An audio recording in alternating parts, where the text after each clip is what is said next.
ele estava falando especificamente sobre equilíbrio e dinâmica de desequilíbrio. E casou muito com o que o Rafael falou, mas também com o que o Valério falou.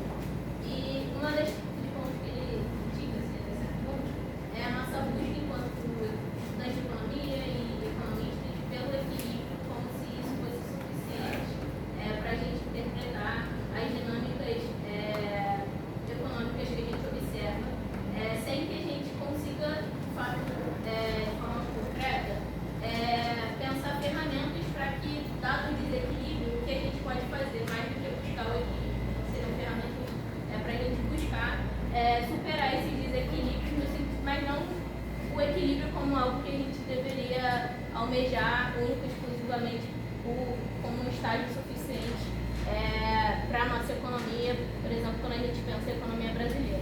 E aí eu queria que vocês comentassem sobre essa disputa que a gente tem, tanto aqui enquanto estudantes da graduação, nesses espaços que a gente tem entre estudantes. Alguns têm umas visões um pouco mais progressistas, outros têm umas visões tanto quanto conservadoras. A gente disputa esses espaços daqui, né, da base que a gente fala, mas também eu vejo que essa disputa ela acontece diariamente no exercício da profissão, né? Então, assim, eu acho que hoje a economia brasileira ela vive um desequilíbrio que a gente não consegue buscar ferramentas de forma concreta para que isso seja superado. Então, minha pergunta seria mais ou menos em dois espaços. Sobre um breve comentário de vocês sobre essa dinâmica de disputa que a gente tem, que envolve diretamente a economia política, mas também observando a situação da economia brasileira, que hoje a gente tem diversos agentes, até no Ministério da Fazenda, no Banco Central, enfim, as políticas monetárias e fiscais. Como a gente aqui está na base pode também sustentar e formular ideias para propor alternativas, né? Porque a gente está nesses espaços para pensar, acredito eu. Então a gente não pode dar esse fenômeno e essas questões como dadas pelo livro, pelo manual de economia, né? Infelizmente o manual de economia nosso ele é multiplicado pela economia estadunidense. Então seria mais ou menos sobre essa ótica, sobre as questões. Obrigada.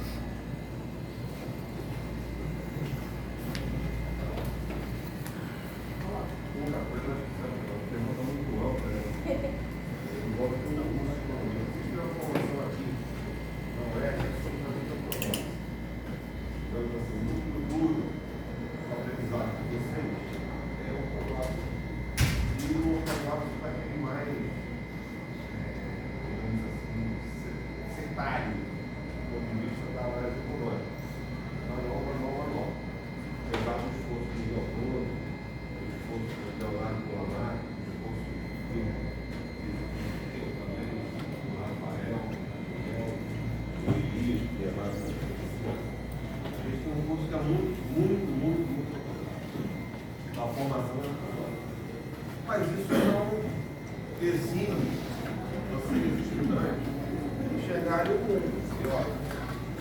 Posso não estar conseguindo explicar os fenômenos que eu estou observando aqui, as coisas que estão acontecendo ao meu redor. Né? Então cabe, obviamente, a quem tiver efetivamente essa preocupação, buscar formas de análise alternativas. Né? E a gente tem alternativas analíticas, inclusive bibliográficas, para trabalhar esses temas. A gente tem inclusive produção nossa. A gente expõe aos alunos de uma maneira geral, né? Mas, voltando, a formação, ela é ortodoxa por definição do curso. Tá certo? Se não tiver objetivo, se a pessoa não tiver objetivo, vontade de abranger outras formas de visualização e de análise da realidade, vai sair daqui como um economista de banco. A ideia é basicamente essa, pensar como um economista de banco. Então, sai no jornal, quando sai no Valor, quando sai no Globo, quando sai na Folha de São Paulo, no Estado de São Paulo. que é a ideia de que você não tem alternativa a não ser cumprir rigorosamente aquele receituário tradicional da economia neoclássica, que na verdade só oferece, e mais ou menos, e talvez às vezes, satisfaz os interesses dos próprios bancos, e não da economia e da sociedade de uma maneira geral. Então, isso aí tem que partir basicamente do nosso corpo de estudantes, e vocês têm espaço para trabalhar essas alternativas com professores que não são dessa corrente ortodoxa, certo? E que, obviamente, apresentam alternativas de análise, como é o caso, mas nós vamos citar o Miguel Bruno, o Leonardo Lamac, o Rafael, o Daniel, o Elias, enfim, professores que têm uma visão de mundo diferente da visão que é dominante do ponto de vista da formação do economista, que é a teoria neoclássica do manual. Então, do ponto de vista de economia brasileira, a gente tem várias análises alternativas, inclusive a gente tem textos, a gente produz, a gente, né, busca contribuir para esse debate, certo? De uma maneira completamente distinta daquilo que está lá aplicado nos manuais tradicionais de economia, porque a gente tem experiências importantes para serem, de alguma maneira, transmitidas e discutidas também com vocês, certo? Mas é uma pergunta que, se a gente for falar, é um outro debate, né, digamos assim. Falar de economia brasileira agora, porque, inclusive, a gente está com um governo de centro-esquerda, cujo ministro da Fazenda tem uma característica de pensar o fenômeno da inflação como o próprio ciclo, né? Dessa inflação tem fenômeno monetário. Pré-keynesiano. Né? Que é um pré-keynesiano, enfim. Então, são essas coisas que são definidas pelo quê? Pelo processo político. Como é que você vai sair de um teto de gasto para uma coisa completamente oposta para um Congresso que tem essa formação que nós temos? Só para uma observação, isso que vocês levantaram, da despolitização. E eu tenho trabalhado com eles em metodologia pelo bloco epistemológico. Se a gente partir de uma diferença fundamental, essencial, entre fenômeno econômico e fenômeno da natureza, tem uma diferença fundamental. Nenhum fenômeno da natureza, física, química, biologia, precisa da gente. Já existiu antes do ser humano aparecer na Terra. Todos os fenômenos econômicos só existem com relações sociais. A partir sim, relações sociais e pensamento consciente, ação consciente dos seres humanos. Né? Mas o desafio analítico é que a gente é tanto sujeito quanto objeto. Quer dizer, despolitizar, isso vem por quê? Era o contexto histórico, você tinha uma economia que estava se expandindo criticamente, né, como vocês falaram, na economia política, sobretudo a marxista, tudo para a elite europeia do século XIX é um absurdo. Você imagina ensinar uma teoria que diz que o trabalho é explorado pelo capital. Então a teoria neoclássica vem com uma reação, é uma teoria mais palatável, e ela é completamente apologética do capitalismo. Né? O capitalismo funciona, os livres de mercado, a liberdade econômica, tem um conteúdo ideológico ali flagrante. Tá? Mas enfim. Ela naturaliza a ordem capitalista, a ordem de mercado daquele presente momento, como se fosse algo permanente, duradouro. E quem quiser mudar é um aventureiro, é um responsável. E é um momento interessante no século XIX, por exemplo, o surgimento, o advento da luz elétrica. Uma coisa fantástica, a luz elétrica. Tem um autor que chama Andrew Ure, ele trabalha o seguinte: a percepção dos trabalhadores quando surge a energia elétrica, que é o inferno em terra, porque passa a ter a possibilidade do terceiro turno de trabalho, trabalhar à noite, dentro de uma mina. Também, você com a energia elétrica, você consegue trabalhar o dia Extensão inteiro. da jornada aí direto. É uma extensão, mais-valia absoluta na veia. Enfim, mas é uma discussão interessante. A formação é essa, infelizmente a formação do curso de economia, isso não é um caso só daqui, eu acho que isso é uma coisa aqui um pouco mais, digamos, radicalizado, né? Do ponto de vista do núcleo duro, das disciplinas de economia, mas o ensino de economia é muito ortodoxo e muito baseado em manuais. E aí fica fazendo como se fosse um escolão, na verdade, né? Fazendo muito exercício de micro, macroeconomia e aprendendo matemática e estatística. Eficácia disso, qual é a eficácia? E, do ponto de vista de análise econômica, isso permite pouca evolução. Você pode até evoluir, mas não tem liberdade para evoluir usando o manual. É isso? Não, eu vou só pegar um gancho, vou ser muito breve, para já concluir até porque eu dou aula daqui a 3 minutos. Eu gosto de sempre falar, eu não sei se eu sou a pessoa mais indicada para falar isso, porque eu tecnicamente não sou economista de formação, né? Meu doutorado é em ciência política. Mas algo que eu gosto muito de falar para as pessoas com quem eu convivo, né, os colegas alunos de economia, etc., é duas coisas, né? Primeiramente, não se esqueçam que a economia é uma ciência, logo se ela é uma ciência, ela não pode ter nunca uma abordagem fundamentalista, dogmática ou semi-religiosa. O economista ele cresce comparando pensamentos antagônicos. Eu acho que a ciência econômica é exatamente isso, vocês lerem de tudo, tentarem ler as diferentes escolas, quais são as diferentes. Para conhecer tem que criticar. Para conhecer tem que entender as premissas que levam os autores, o contexto histórico e societal que levam determinados autores a falar X, Y ou Z.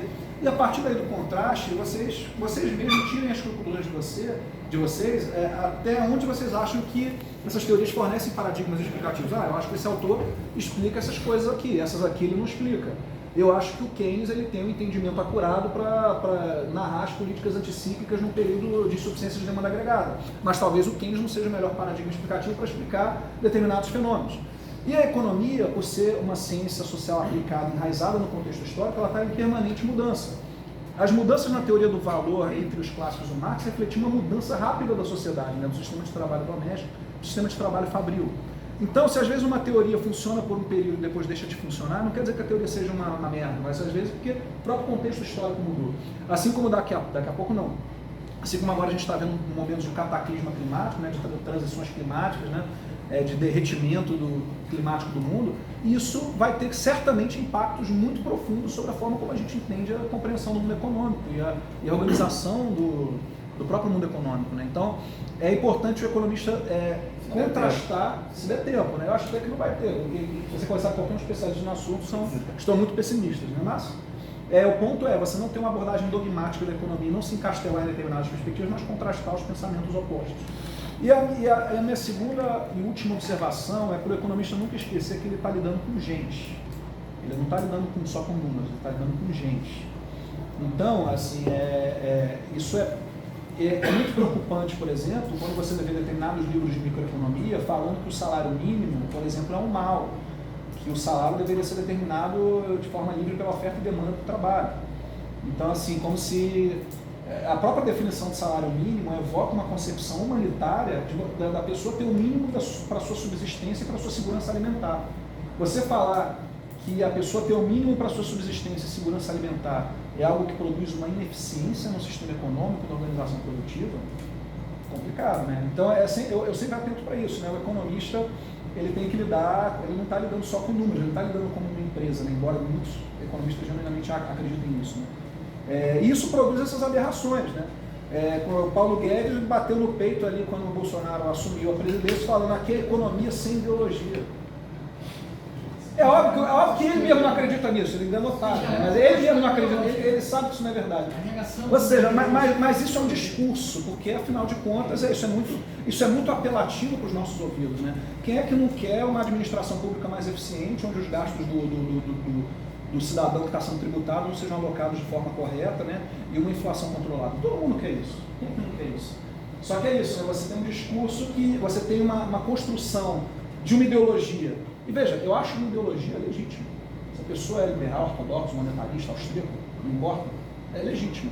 Mas não venha dizer que elas são tecnocráticas e o restante é político, demagógico, populista, uma palavra que eu odeio populista, seja esquerda ou direita, acho que não explica porra nenhuma, a gente usa geralmente para ler que a gente não Se ela fosse usada no contexto político correto, no contexto histórico correto, no sentido no contexto do Vargas, do Peron, aí tudo bem. lá na década de 50, mas... Já não conseguindo melhorar a vida, tudo aí é pouco difícil. Pois é. Aí você passa a ter uma papagaiada. Você quer saber a opinião de um ortodoxo amanhã, daqui a uma semana, daqui a 3 meses, daqui a 3 anos? Você já sabe, é cortar os gastos e aumentar os juros. Você pode ler o jornal daqui a 2 anos, eu vou te falar, eles vão estar defendendo o aumento dos juros para poder trazer a inflação para baixo sempre, né? E o corte de gastos, afinal de contas, o Estado é sempre um grande perdulário fiscal, né? Austeridade. O discurso da austeridade é um discurso tão conveniente que ele tem uma lógica causal explicativa, né? Se você faz austeridade e não dá certo, é porque não houve austeridade suficiente. Assim, é muito conveniente ser economista, né? E aí eu destaco isso, né? Porque o economista lida com seres humanos, ele lida com material humano, ele não está lidando só com números, né? Ele tem que ter essa análise, ele tem que ter essa ciência. Caso contrário, ele vai sair com um economista que defende a despolitização da sua disciplina. Ele está defendendo uma tendência que vai ser autofática com a sua profissão no futuro, porque daqui a pouco vocês vão ter um monte de engenheiro, um monte de gente especialista em estatística, em modelos econométricos, ocupando o lugar de vocês. Afinal, a teoria não vai ser mais importante para nada, né? É uma empresa, né? O mundo social é uma empresa, né? Uma corporação. Aí é complicado, é muito complicado, mas eu não tenho ideia. Aliás, se você que conversa comigo sabe que eu sou um grande pessimista, né? Então eu não tenho nenhuma solução nem alternativa para nada. Eu acho que a geração de vocês está fodida e pelo menos o nosso boi está na sombra, né, Alex? Eles que vão à luta, honestamente.